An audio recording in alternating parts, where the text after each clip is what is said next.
Sasa kwa jina ni Ayubu Otieno, manager wa operations kampuni ya Seasons Orchards.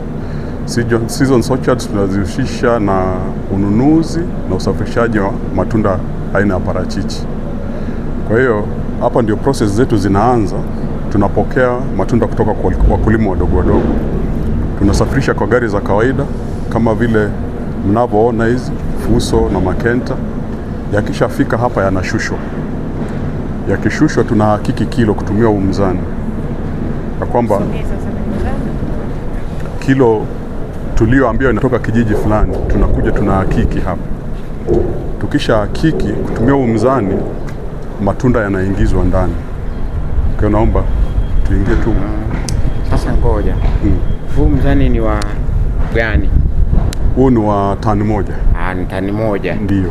Kwa hiyo mnahakiki mzigo kwa ujumla? Kwa ujumla, ndio. Kwa hiyo wanaonunua rejareja wako kule wanaokusanya? Ndio. Aha. Ndio. Na mmewapa mizani? Ndio, wana mizani.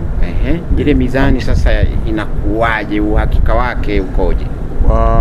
Mizani ile tukinunua tunawasiliana na wakala wa vipimo wa Njombe hapo. Sawa. Wanakuja wanazikagua. Sawa. Au wasipokuja wao, sisi wenyewe tunazipeleka ofisini kule. Wazihakiki, wakisha zihakiki waweke na stamp ya kuonyesha kwamba zimehakikiwa. Sawa. Ndio.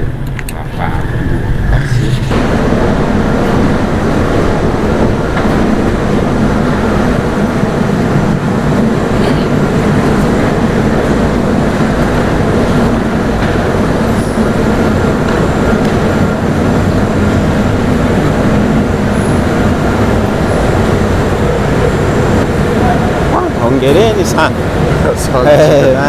Sio kazi ndogo. Tumeyapokea, tumehakiki kilo. Sawa. Process sasa ya kuandaa mzigo inaanzia hapo. Sawa. Kwamba matunda yametoka shambani, yana aina yote ya uchafu, vumbi, tope, majani, tunayaosha. Sawa. Sawa. Kwa hiyo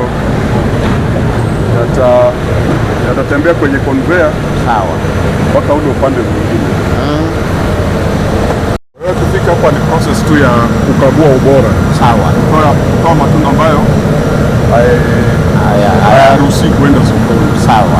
Itakuwa na shida tofauti. Lakini ikifika hapa, sababu ndio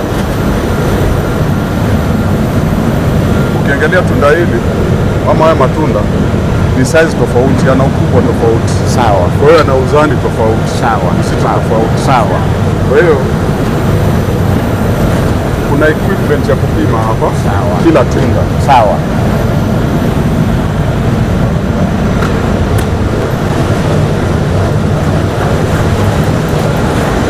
Ikishapimwa kila tunda inaziweka kwenye size. Sawa.